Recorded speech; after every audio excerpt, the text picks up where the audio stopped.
Well, one of the reasons why it took so long for this album to kind of come to fruition was the simple fact that I'm in Linkin Park. We started writing this record a long time ago, a few years ago, and when I got about maybe 70% of the pre-production done and a lot of writing done song-wise for the album, Linkin Park decided to go back into the studio. So I put this on hold, of course, because that's why would I why wouldn't I do that? And so we went in, made the Minutes to Midnight album. That took 18 months. We toured for 18 months.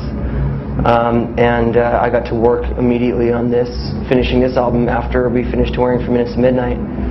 And here we are, ready to put it out.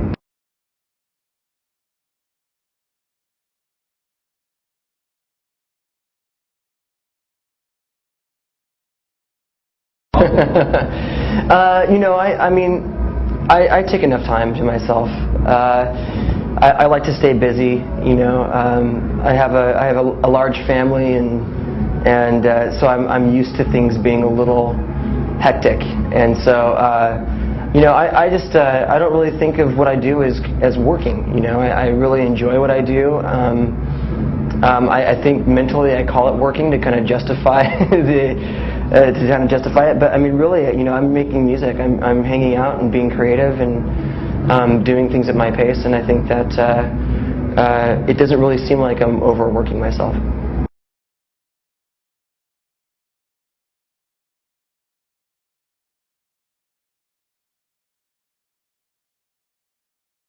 Well, I met Ryan and Amir when we were making Hybrid Theory, and we were in separate parts of the same studio.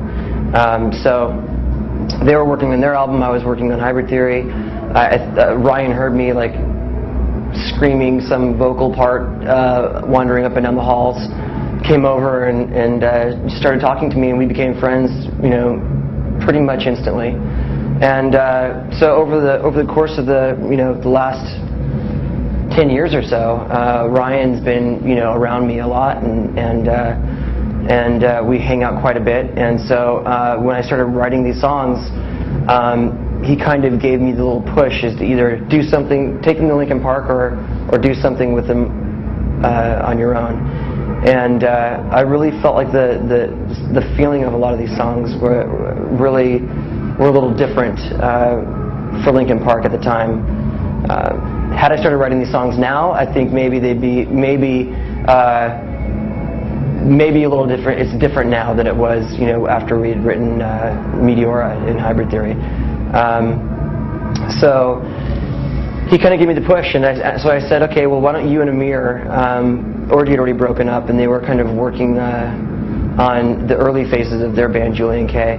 And I said, well, why don't you guys help me produce some of these songs, and we'll see what happens. And so we went in with the intent of making my solo album. And as they started taking the songs I was bringing in and kind of putting their influence on the songs that I was writing, it slowly over the last few years went from being really me to becoming more of our record. And so we decided to go and really make this thing a band rather than just a solo project for me.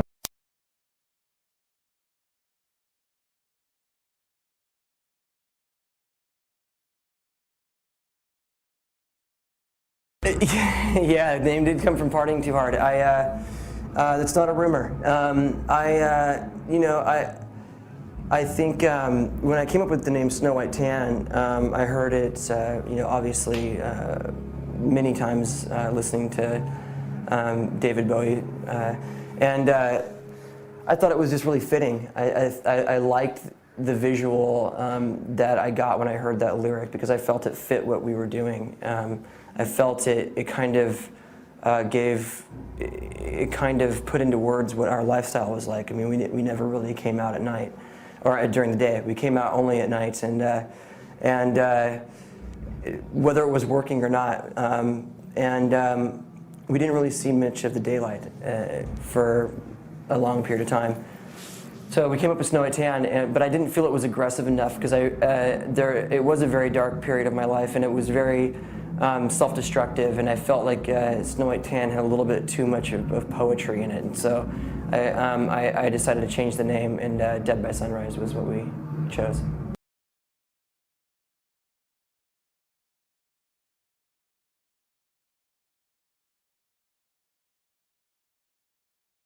Yeah, I wrote that when I was like 15. So that song goes actually all the way back to, I think it was like one of the first songs I've ever written when I learned, I kind of taught myself how to play some power chords on the guitar, and I wrote that song and brought it into my old band, Grey Days, and was like, hey guys, what do you think? And they're like, oh, you're really cute. You know, because I was really young, you know, I was like 14 or 15 or whatever. Like, yeah, he thinks he can write songs, shut up and go sing, you know, one of those things. But it always stuck in my head, and so I felt, you know, this song might actually be really good. If it's been sticking around in my brain for 14 years, you know, most ideas that I have don't stick around that long.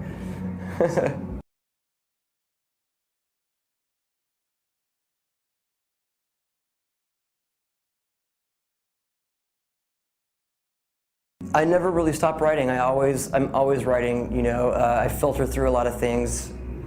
I'd say in the course of a year there could be 100 things that I kind of record and filter through, which sounds like a lot unless you're in Linkin Park and you work with somebody like Mike Shinoda or Brad Delson or any of the other guys in the band who could easily write, you know, 500 songs in a year.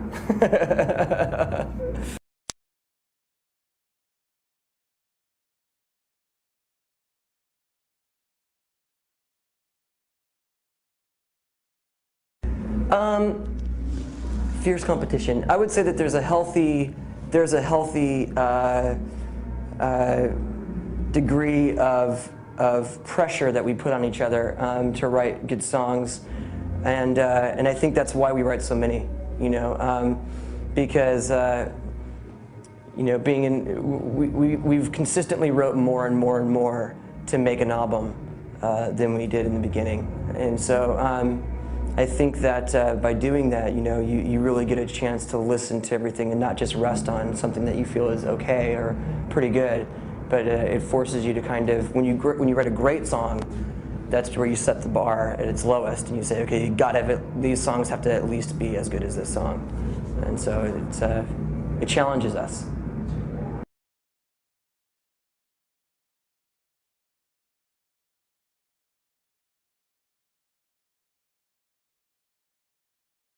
Yeah, since there were two very interesting phases of my life going on at the same time, nothing entirely new or different, but nonetheless, I was experiencing these things at the same time. One was the very self-destructive side of my personality, and the other was this kind of person that I am, that I enjoy being. Which is a person who is a good father, and I was falling in love, and a good person, and you know, the lighter side of things, and all these things were going on at the same time, and it was kind of I felt like since I've come out out of the tunnel, so to speak, and survived that, I really felt like you know, Out of Ashes was a suitable title for the album.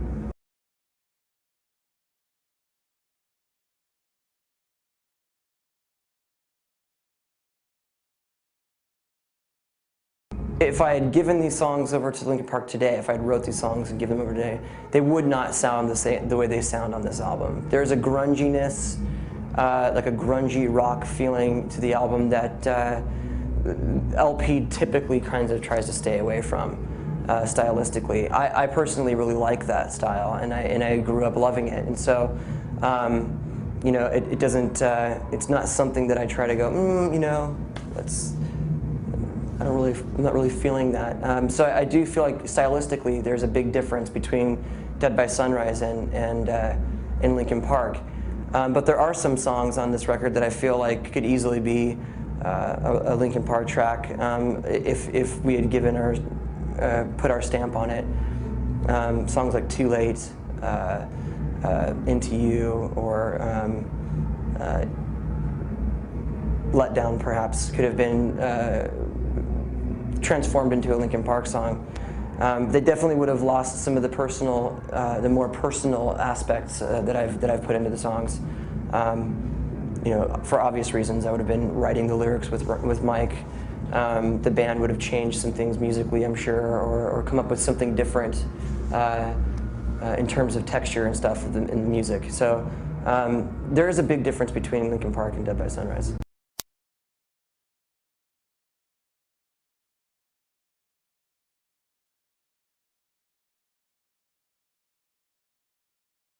Yeah, it was interesting. I played when I started playing stuff for Tom Whalley in LA. He's the head of Warner Music or Warner Brothers in the States. He said, "What are you doing with your voice?" And I was like, "I don't really know. I just was singing, you know." It was definitely an interesting experience. I knew that I wanted to do something different with the band, but I knew that it had to have its own sound. So I kind of just sang in lower registers in some areas, and really didn't try to. There was some intonation things that I did with my vocals. There's a lot of melody. There's a lot of vocal layering on the album that you're not going to hear on a Linkin Park record. That sets us apart for sure from the Linkin Park album.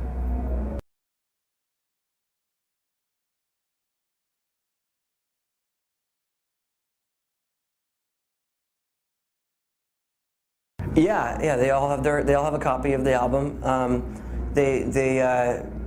You know, they're all very supportive of it. They've all congratulated me on making a great record. And at one point, Rob Borden had said, you know, if the thing doesn't work out with you guys, you know, we'll be happy to take the record and put it out as the Linkin Park album, which I took as a very nice compliment. So I'm assuming that either they're blowing smoke up my ass or they truly do like it.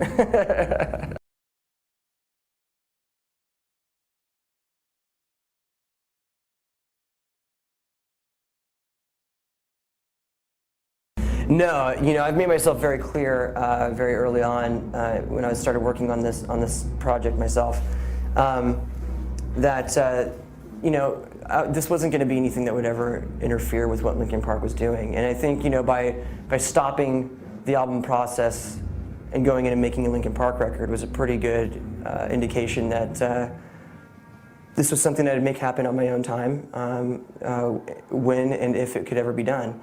And so it's gotten to a point where the guys know I've been working on it really hard for a long time, and they know I've put it off, and you know, they're totally cool with it, and it's something they've been supportive of the entire time. Lucky you. Yeah, I'm very lucky. I do not take for granted how blessed I am to be in such a not only a good band, but a very cool band.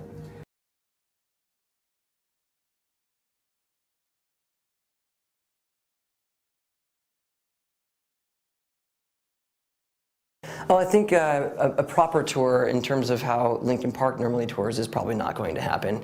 I would like to tour as much as possible, but you know, I mean, we are working on the next Linkin Park record now, and so you know, I'm not going to not go to the studio in order to do a tour. But the guys know that I'm going to be doing some touring, and also, you know, when Linkin Park tours. There will still be plenty of time and opportunity, I think, to do Dead by Sunrise shows during that touring cycle as well. You know, we have figured out a nice pattern and pace for Linkin Park to tour. So in the months between tours that we do, or legs of tours, there's definitely time to do some touring for Dead by Sunrise.